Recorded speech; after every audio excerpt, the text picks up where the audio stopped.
आज पहली बार पूजा के पलों में एक विचार आया। पैसे की प्यास कभी पैसा नहीं बुझा सकता और चाय पीने की चाह लौट के जब मैंने चाय पी तो पता लगा कि सुख मिला। दोनों में कितना अंतर है ये आप खुद देख लें। अखबार उठाया, पहला ही हेडिंग मिला उसमें न्याय यात्रा। राहुल गांधी एक दूसरी न्याय यात्रा शुरू करने जा रहे हैं और यात्रा का आरंभ करेंगे अब के कहीं ईस्ट से शुरू करेंगे और ख़त्म करेंगे बम्बई में आके। यात्रा का डिस्टेंस होगा 6200 किलोमीटर और बीच बीच में जहाँ लंबा डिस्टेंस होगा वहाँ बस का इस्तेमाल किया जाएगा। 14 स्टेट में होके यात्रा गुजरेगी और 3 महीने का वक्त लगेगा। इसके कर्णधार हैं वेणुगोपाल और रमेश, जो ये सोच रहे हैं कि भारत यात्रा के बाद जो रिजल्ट उन्हें चाहिए था वो अब मिलेगा। याद हो आपको शायद गांधी जी ने दांडी यात्रा शुरू की थी। उन्होंने घोषणा कर दी थी कि मैं यात्रा पे जाऊंगा और नमक सत्याग्रह शुरू करेंगे। किसी ने सुना, किसी ने नहीं सुना। आश्रम में भी ज़्यादा हलचल नहीं थी।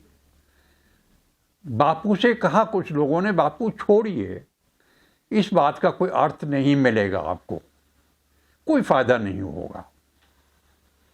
बापू ने कहा नहीं, सुबह मैंने समय से यात्रा शुरू कर देनी है।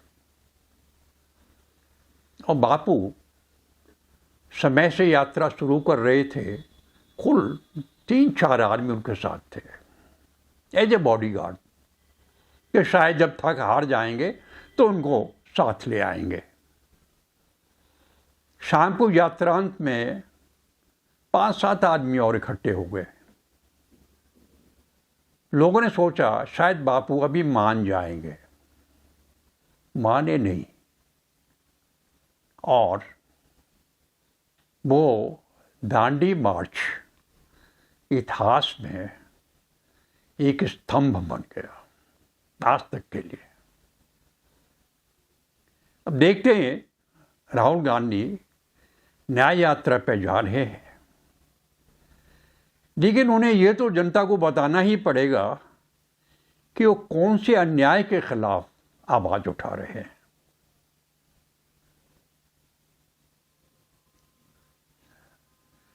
ये उनका अपना निर्णय है, उनकी पार्टी का निर्णय है, एक सामूहिक निर्णय है। वक्त बताएगा क्या रिजल्ट आएगा। पुंछ में राजनाथ सिंह पहुंच गए। पता है सेना में बेकली है, पता है कमांड का संघर्ष है, क्या करें क्या ना करें, एक स्थिति पैदा हो गई है। तो राजनाथ सिंह ने कहा हमें वो करना है विच इज जस्ट, जो न्याय है हमने वही करना है। हम मानते हैं हमारे सैनिकों का जो बलिदान है उसका कोई जवाब नहीं है। जो देश के लिए जान वो देते हैं उसकी कोई कीमत नहीं है, हम उसका आदर करते हैं। लेकिन we will do the just thing, हम गलत काम नहीं करेंगे। एक भारत की महानता है, भारत की सशस्त्र सेनाओं का एक उदाहरण है, गलत काम नहीं करना चाहते। उसी कड़ी में एक और सफलता हमें मिल रही है। हमारे महान राजनीतिक विदेश मंत्री श्री जयशंकर रूस में पहुंचे हुए हैं। समझौता हुआ है कि रूस और भारत मिलकर अब अस्त्र शस्त्र बनाएगा और उनको मेक इन इंडिया माना जाएगा। ये दोनों देश मिलके अस्त्र शस्त्र बनाएंगे, मेक इन इंडिया उनको कहा जाएगा और वो मैक्सिमम इंडिया में ही बनाए जाएंगे। एक बहुत बड़ी उपलब्धि हमें मिली है। आप सोच सकते हैं दोनों देशों के रिश्ते और कितने मजबूत हो गए हैं।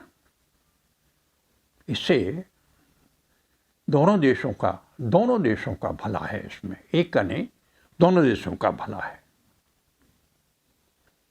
अगला पाकिस्तान से खबर है कि फरवरी में वहाँ जो चुनाव होने वाले हैं उसमें नवाज शरीफ तो हैं ही, इमरान खान भी हैं, लेकिन उनकी जो सेना है एक और प्लेयर लाना चाह रही है।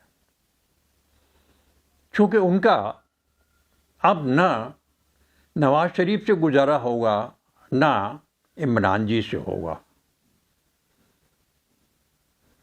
जो एक व्यक्ति हैं जिन्होंने 2008 में हिंदुस्तान में बमबारी कराई थी, हाफिज सईद, जेल में बैठे हैं। पार्टी बना के वो राजनीति में आना चाहते हैं और चुनाव लड़ेंगे। हिसाब लगाइए, जहाँ लोकतंत्र की बात हम कर रहे हैं, जहाँ दुनिया लोकतंत्र में अभी खुशियाँ मना रही है, सोच रही है लोकतंत्र फलेगा फूलेगा, और अगर इन लोगों का पदार्पण होगा राजनीति में और लोकतंत्र में और चुनावों में, तो क्या हासिल होगा। हमारे यहाँ भी हो रहा है कि हम जेल में बैठ के सरकार चलाएंगे। पार्टियां ऐसे लोगों को टिकट दे देती हैं जिनको टिकट नहीं देनी चाहिए। और अगर इसी तरह से अपराधीकरण हुआ राजनीति का, तो लोकतंत्र का जो पवित्र आनंद हम लेना चाहते हैं, शायद हमें उसका उत्तर किसी दूसरी फॉर्म में मिलेगा। मेरा अनुरोध है, अच्छे लोगों को, ईमानदार लोगों को स्वेच्छा से पॉलिटिक्स में आना चाहिए और योगदान देना चाहिए, ताकि समाज सुधरे, समाज का कल्याण हो, देश का भला हो। वरना हम इस पवित्र मौके से हाथ धो बैठेंगे।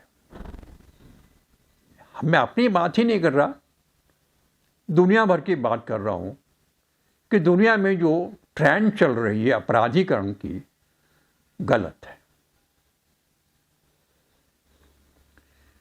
एक और प्रसंग मुझे याद आ रहा है, जहाँ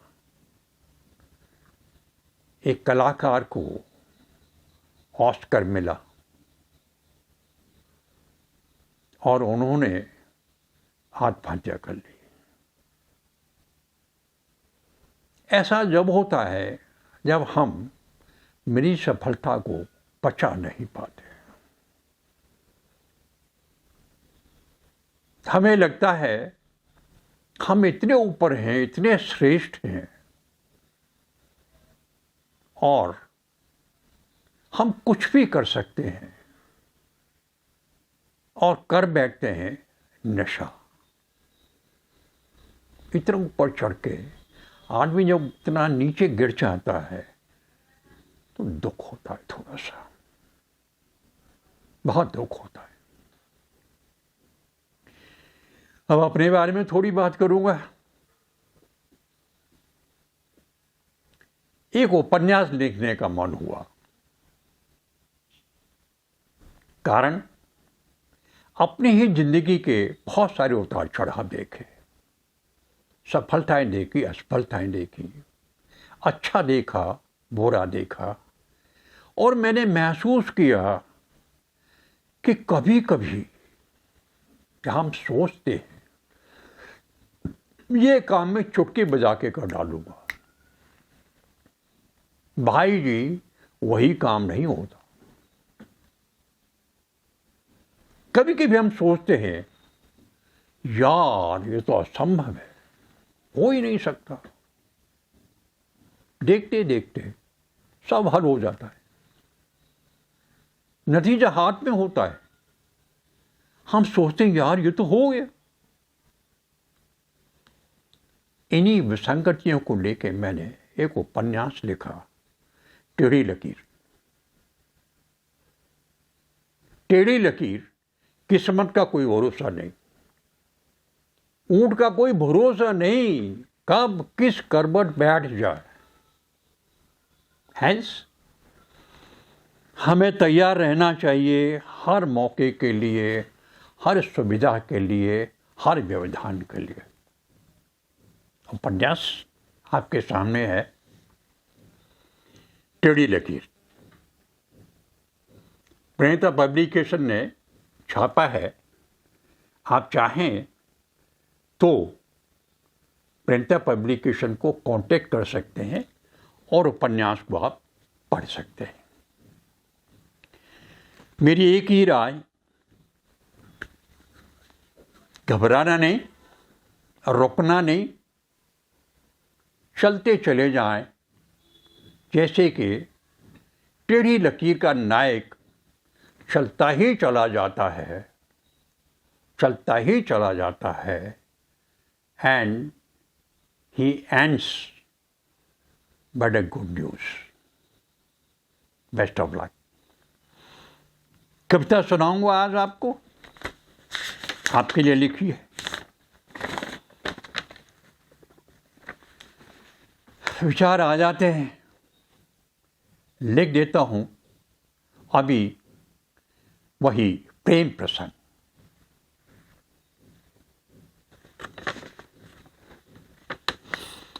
मिलन बिछो की सुंदर गाथा। ध्यान दीजिए, मिलन बिछो की सुंदर गाथा रचते हैं विद्वान विधाता। विधाता ही रचता है। मिलन बिछो की सुंदर गाथा रचते हैं विद्वान विधाता। समय स्वप्न सा आ जाता है, समय स्वप्न सा आ जाता है, उन्माद प्रेम का छा जाता है। प्रेमी द्वय फंस प्रेम जाल में, प्रेमी द्वय फंस प्रेम जाल में, उलझ गए माया के चाल में। प्रेमी द्वय फंस प्रेम जाल में, उलझ गए माया की चाल में। हुए बावले तन मन भूले, हुए बावले तन मन भूल, मोद मनाए बन फूल। आशा है आपको पसंद आई होगी। आज के लिए बस इतना ही। नमस्कार।